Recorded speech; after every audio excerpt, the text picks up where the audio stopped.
Hi. Hi, baby. How are you? I'm good. How are you? You look beautiful. Oh, thank you, I gorgeous. like all the feathers and shit, Jeff. You know, Who's that down here? Hey, you look cute too, girl. Thanks, babe. Yeah, look at them titties sitting. You got to push. All natural, all natural. Dry powder titty. Yes, good. done. I've been good though. I've been pretty cool. And Have what you been been doing? using the time to be creative and everything? Have you been using the time? Yes, I have been using the time to like rhinestone some outfits that I had for like 2 years. I've been washing lace on my wigs. I tell you, they were filthy. and you washed them all. Let's scrub. Dragon Queen's wigs are always rough looking. Oh, yes, for real. But you know, other than that, just taking in like some old, not old costume, but costumes that I had that need to get like taken in, little stuff. Right, so one of my questions is, I always ask this of friends who are in drag or became and went into drag, how did you start? What was your first beginning of becoming the queen that you are?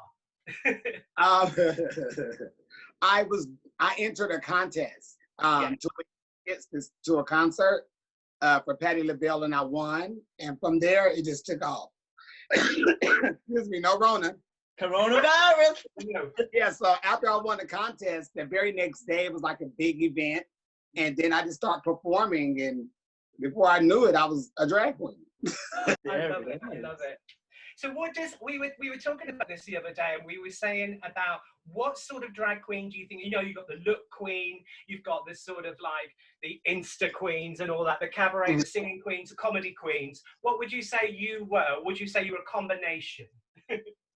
I would say I am a combination of all drag because I have somewhere down the line I've done it all. You know. Yeah. And I don't put myself in one name saying, oh, I'm a camp queen. You know, I don't put myself in the lane because I may find something that's out of the norm that I will. Like me, honestly, there's this Marilyn Manson song that I want to do so bad. Like I want to do it so bad, but I want to go there. I really want to go with his look. Not so much of his look, but on that level of his look. So it's like, you know, I bounce around with drag, ain't no telling what I may do. Oh, amazing. So, like, obviously with us growing up, we've had people like Lily Savage as a big, massive drag influence. Obviously, there's RuPaul over in the United States, and he's come over to the UK. Who would you say growing up were your main idols and that you looked up to? In the drag world? Anywhere. Well, okay. Well, of course, of course, Patti LaBelle was the first. But as far as like drag world situation, there was no one famous besides RuPaul. Yeah. But that wasn't who I got that from. I just got it from like my drag family. It's lovely though. I think that I was more of a male singer, and then I literally joined this massive big drag team in the Canary Islands in Spain, and I learned so much on the job. The experience of being around other drag queens, of learning the trade, you just can't read a book or step on stage. You need to watch. You can't. You have to, if you want to know drag, you have to go to a drag show, but be in the dressing room. You have to go in the dressing room because the dressing room is where everything happens. Absolutely. But you go on stage and you just see, but backstage there are wigs flying, there's jewels, feathers, but you go on stage and nothing matters. Yeah, anything can happen. Girls, bring it onto the stage. Quarantine Tina. She come out big person zipping them brothers. You got girls in the back sewing her in. People don't know and see that watching the show. But when you go behind, you learn all them different tricks. Yeah. But what do you think you really got out of the RuPaul Drag Race experience? What I really got out of it is when you sign your name to certain things, you have no say so or nothing. You have to absolutely take whatever they put out there. But other than that, I think that's pretty much was it because everything else was. I had a ball there both times. I would never lie and say I didn't have a good time because then I'd be lying. I had all, and if they asked me to go back again, I would. You know, fuck it, let me pack a bag and go again. You networking with a lot of queens out there, like Trixie Mattel, and like you've been in Latrice's music videos as well. So it's kind of good that you have built that kind of system of friends as well, that you can go, hey Jasmine, come over and do this. Hey Latrice, come and do that. Right. Yeah, you know, because like I was so this was my thought of training when I found out I was on the show. After I realized I was on the show, I just felt like I'm about to have a whole group of sisters that I'm not sharing nobody. Like viral, or I say something or a video, Trixie and Katia would comment on it or text me or call me. They always speak of me in their shows and stuff, so I think that's great. So yeah, I'm happy to have met all the girls though. I think the nice thing about you both is that you are outspoken, but you're outspoken and you say things that people want to say but are a bit scared to. Yeah. Oh, yeah. So you're the one what will step forward and go, this is it. And then somebody shoots the messenger, don't they? They always shout at the person who says it. But everybody else has been thinking it, but you say it. Yeah, you know, because it's like at the end of the day, you have to know what you will tolerate and what you won't. Because if you don't never let someone, you don't show someone how to treat you, they would treat you however they want to. And 10 out of 10, they're going to treat you like shit. Yeah. You know, so if you don't stand up for yourself and what you believe in, what are you doing? Yeah. But you got to stand up for yourself regardless at some point. And also, if people think you're wrong, then it causes a conversation. It opens up a debate. It says, well, then you tell me what you want. You know, if you don't agree with me, tell me. Let's talk about it. Exactly. Like, tell me what I said if you don't get it, and they do that. They just be quiet. Yeah. Well, you know, I'm like, no, just tell me. Like, don't think it's going to be a problem because you tell me something. If I'm thinking one way wrong and you think it should be another way, explain to me so I can understand where you're coming from and we could figure it out together. Absolutely. So who would you say, I know you can't pick favorites, but who would you say was your queen, your best queen that you had on your side all the way through this journey? Who would you say? Can you pick one? I have so many, like you said. Someone on drag, like on the drag race side, or just anyone?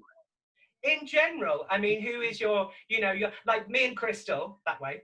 Me and Crystal have worked together for many years now. So when we're on stage, or even not, if I'm going to see one of her gigs and we know how each other works. You can just look at each other and know. I wondered if you had a pal like that, you know, a friend. I have that with a lot of people. I have it with so many people. I just do too many to name because what it is that you two know each other really well. Yeah. And you guys know if you see something, you can already imagine what the other person is thinking and vice versa. So a lot of people that I have run across with, it can happen like in a second with us. And some people I know for years, they know. So I really can't pick one because it happens so many times with so many different of my friends, you know? Yeah. So what I would say is your Drag Race notoriety now, because not only have you appeared on the show twice, but someone has actually done you on Snatch Game. I know. Season 9, Nina Bonina Brown did you on Snatch Game. What did you think? You know, I didn't see it, but I've seen pictures and stuff of it. But that's just like anybody doing me for Halloween. You know, I was like, oh shit, you know, the whole and I go around the world and all that. Anybody impersonating you is a good thing. I see it. You obviously you've worked with some amazing people as well. Obviously, just to name drop a few that you have, Miley Cyrus, you appeared with her. I believe you had you appeared in Justin Bieber's Instagram feed, and that was the moment that it just went boom, viral. Yeah.